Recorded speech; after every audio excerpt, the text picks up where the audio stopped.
following is a presentation of the Women's Football Alliance. With only 3 weeks left in the regular season, the playoff race is going to be closer than ever on the road to Canton.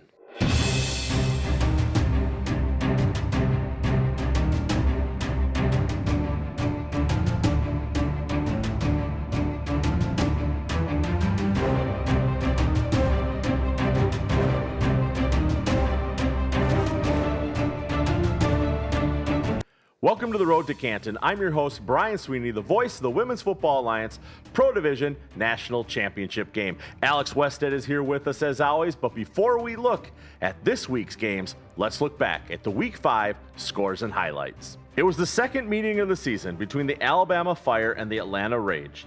The result, however, was another loss for the Fire, this time 14-33. And in the game of the week, the Pittsburgh Passion came back from Florida with the best souvenir they could find, a 38-20 victory over the Tampa Bay Inferno. Alex, the Passion remain the only undefeated team in the National Conference and have the best point differential of plus 117. What to you stood out in this game?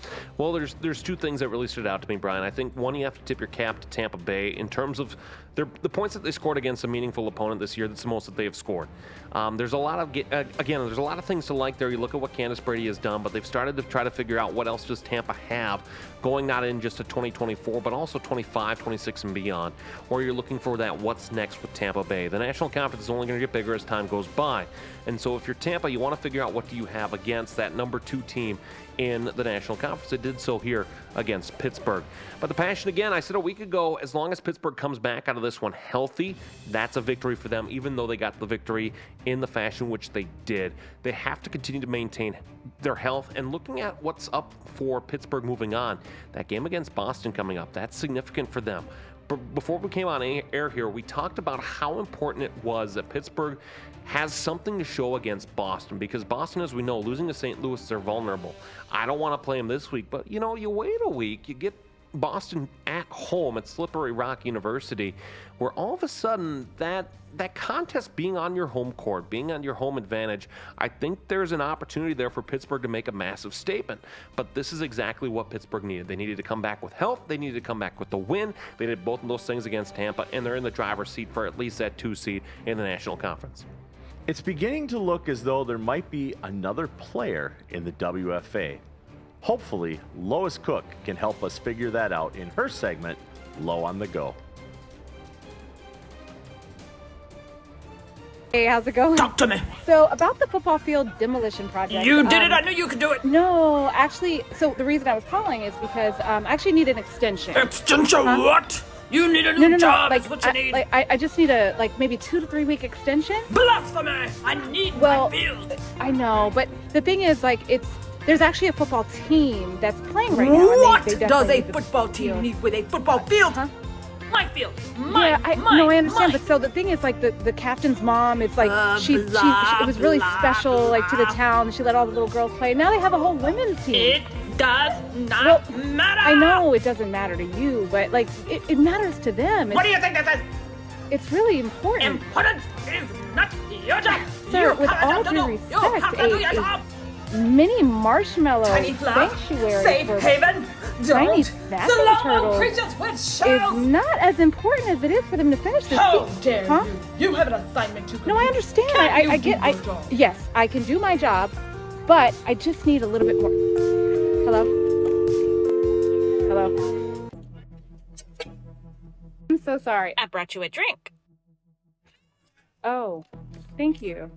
I know why you're here. You do? Yes. Anybody can tell. It's just that I don't want to hurt anybody. In all things, there are risks. Well, the thing is, I didn't choose this, but it's I have this purpose to fulfill. Can't always run away from what's right in front of you. I love football. I've always loved football, but it's just that I'm older now. Now you wait a minute. Who are you talking to? No, I'm just saying, it used to be my thing, and now I have to make a living, and if I'm given an assignment, I have to do it. The assignment is on the field. Oh, y'all are practicing right now. Right now. Let's go. Thanks for talking. Hey, down here. Hey, coach is calling you. What are you doing? The team needs you. Well, you heard her. Yeah, thank you for talking to me. I'm gonna do everything I can. This team deserves a chance. You know what they say when you can't sleep at night? It's because you're awake. You have so much wisdom. Touch that football field, I'll knock you into next week. Wait, what? Oh, no, I said just get on the field and put on your cleats, your good cleats. Oh, okay. Well, thanks again, and thanks for the drink. Oh, don't you drink that, no! Mm-mm. Don't you drink that, I'll get you a new one. Okay. Going up. Okay.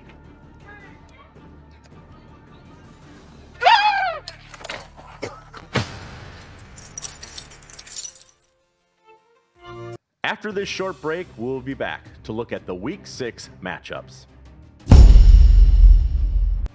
There are only 3 weeks left in the regular season, so let's look now at the Week 6 matchups.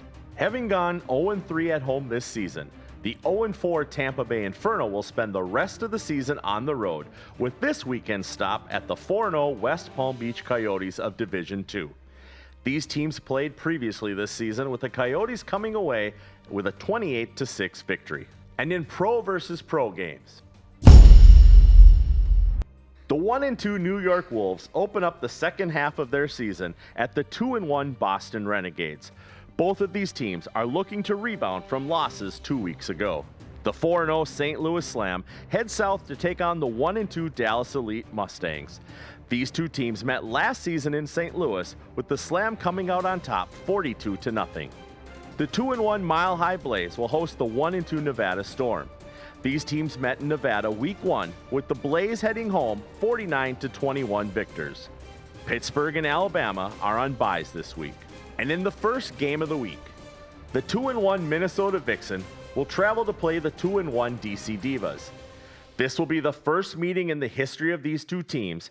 Game is set to kick off at 7 p.m. Eastern. Alex, both Minnesota and DC are pretty much guaranteed a playoff spot this season. However, the winner of this game will more than likely host a home game, and the loser of this game should start the playoffs on the road. Your thought on this important matchup? Well, and I think that if this was an American Conference or a National Conference exclusive game, I think that the head-to-head there would certainly determine that. I don't know if mathematically it has that same determination between the cross-conference, especially too. We saw when Boston lost to St. Louis, the drop for the Renegades was minimal, if any. And so I wonder too that if that's going to be the same result here, depending on what happens with Minnesota DC. If it's a blowout one way or another, yeah, of course it's going to have implications, but not as much here. This is really the first, aside from their game against St. Louis to open the season, this is really the first time where Minnesota will be tested on the road. They haven't played in the Beltway before, and when you're looking at a DC Divas team, struggled in years past, but now has found their rhythm, this is a really tough game for Minnesota. I don't know if the Vixen have the ability, and of course, looking at all the Vixen players that, of course, we work for the Vixen, where I'm the play-by-play broadcaster, you're the PA guy. I don't know if the Vixen have enough to pull this out. I think that there's a lot of things to like for Minnesota. You like Erin Kelly's game this year. She's been a lot better on the ball control, not turning the ball over as much, but this is a tough road test. The running game has been three-headed. You know, in years past, they've relied on one player to get the running game going. It's been 3 players this year. The passing game, again, has been a strength. Everyone's been healthy, largely for this Minnesota Vixen team, where I think that they have the ability on offense. The question remains again on defense. Can they stop the DC Divas? You look at DC's body of work. You score 29 at Pittsburgh, 25 against Tampa at home, 41 against Baltimore at home. You have to be able to stop a DC Divas attack that has been led by Amanda Congliati for as long as she's been the quarterback for the DC Divas, where she is an air raid type quarterback. She is going to beat you long. We've talked in years past about the challenges that Minnesota's secondary has had. We saw them struggle against St. Louis defending the pass. We saw them struggle against Dallas defending the pass. And when you look at what they have, if they can stop the pass, that turns in Minnesota's favor. And you can look at their game last year in Cali as that exact proof of that, where they were able to stop the pass of the Cali War, and they picked up the victory because they were so strong against the pass. I don't know that they can do that against DC. DC has depth, they have experience, and they have weapons. Yes, they've looked for a successor in the ground game since Deja Scott left that team, but they have found it because their offense is finally rolling at a level that we haven't seen from the DC Divas since their championship run, since their great run of play early on in the 2010s, where they have had opportunities to show how good they are on offense. I don't see a way that Minnesota wins this game, and I recognize the bulletin board material that might be for Connor Joe Lewis and the Minnesota Vixen players, many of whom we both have very good relationships with, but I just don't know that they have the ability to win. They have to answer those questions in that secondary to be able to look forward and say, we can beat DC on the road, because DC has a pedigree of not just being that number 2 to the Boston Renegades, but they have a championship pedigree. Minnesota's been close to Division 2. They've made it at Division 1, but when they made it at Division 1 and got to Canton, Ohio, they got embarrassed every time. They were close in 2022, but they eventually made too many mistakes to be able to be contenders in 2022.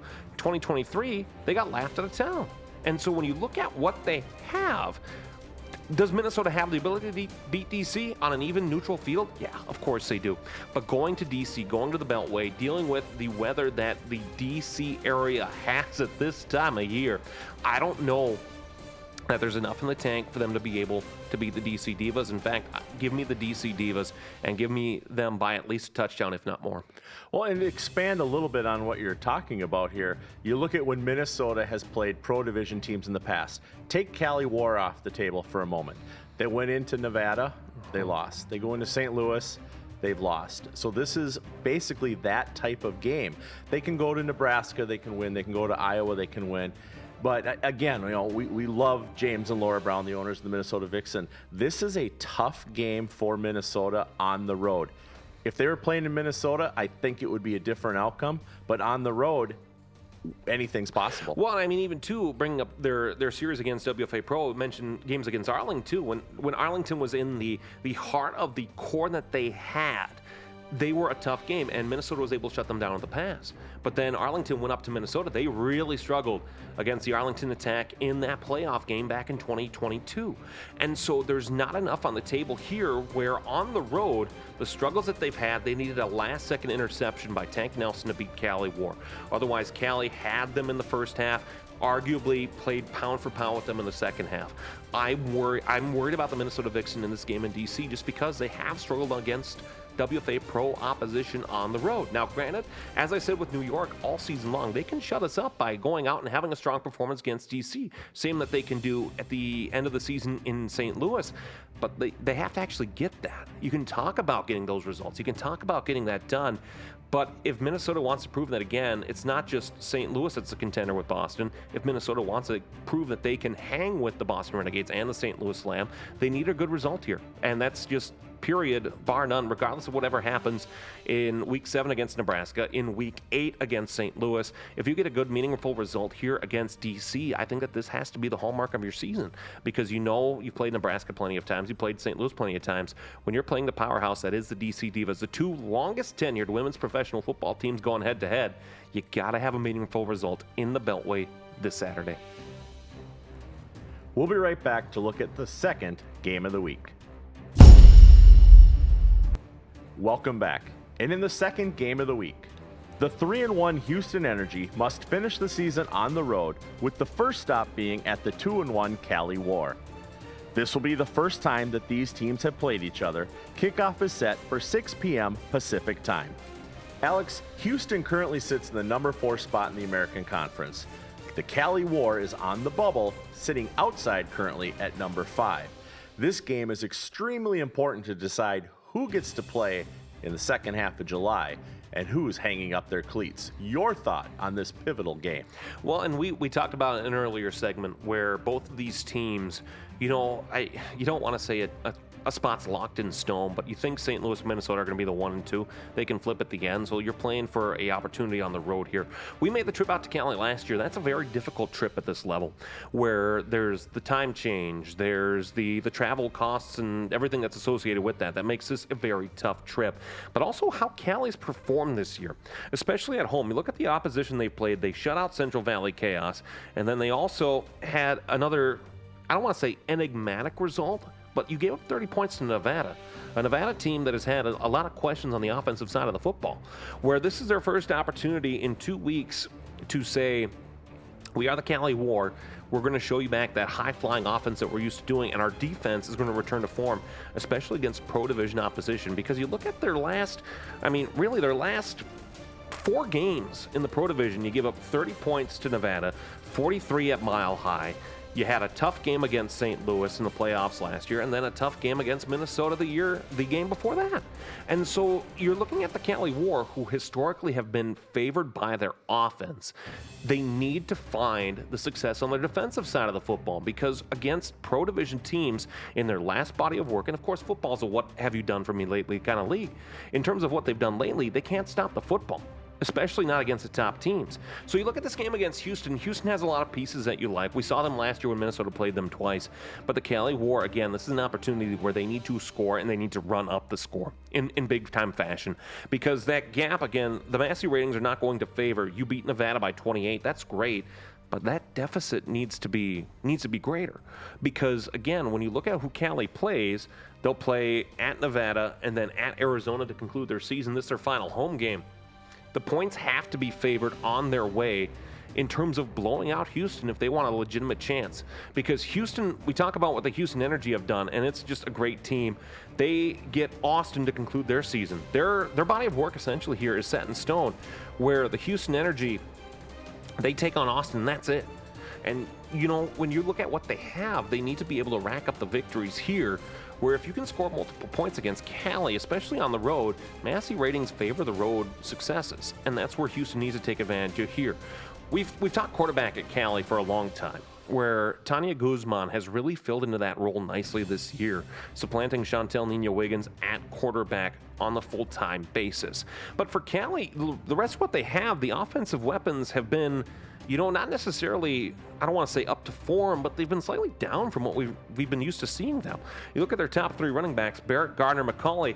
Barrett and Gardner have been around the Cali War for a number of years, and they haven't shown the success that we're used to seeing out of them. You look at the receiving game this year, it's been Brianna Barrett, but I would say that for Brianna, I would say that she would say that even her offensive production is down from where it should be. The Cali War are just, I don't know what it is, but they're just missing a step this year, where they have the offensive game plan that they're used to performing, but the offense isn't flying at the level that it should be. Because this Cali War team has a great quarterback, great wide receivers, great running game. They have depth, they have skill across all 3 of those portions of the offensive game. They just haven't been able to find it successfully to the level that we're expecting them to say. But you can say, oh, Alex, they've scored 34, 28, and 58.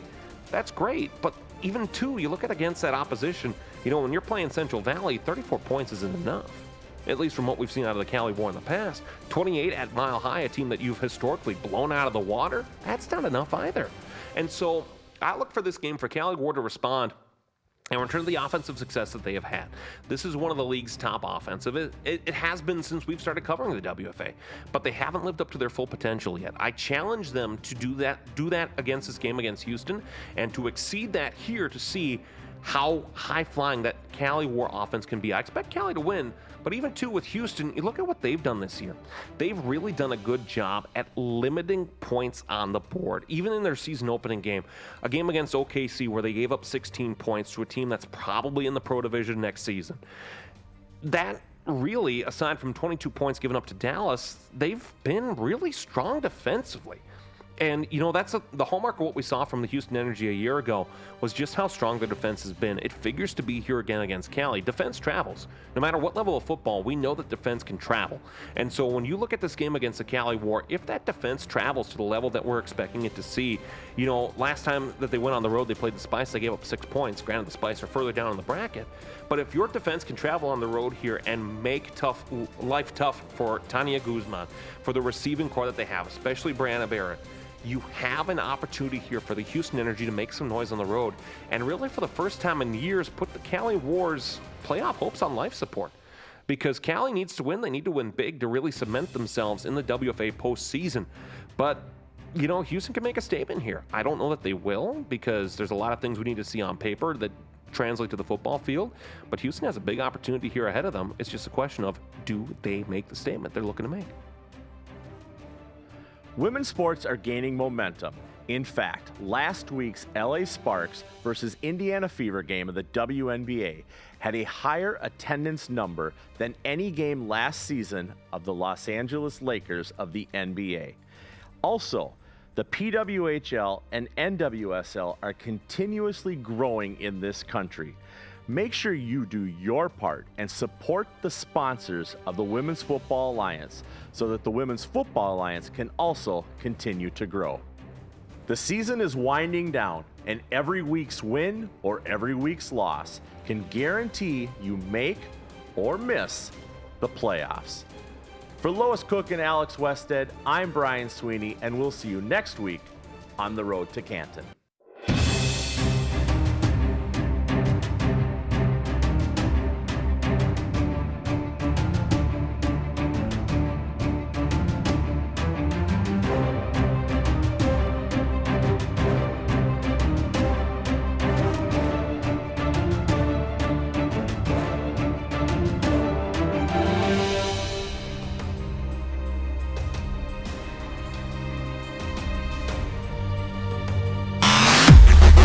Thank you for watching the preceding presentation from the Women's Football Alliance.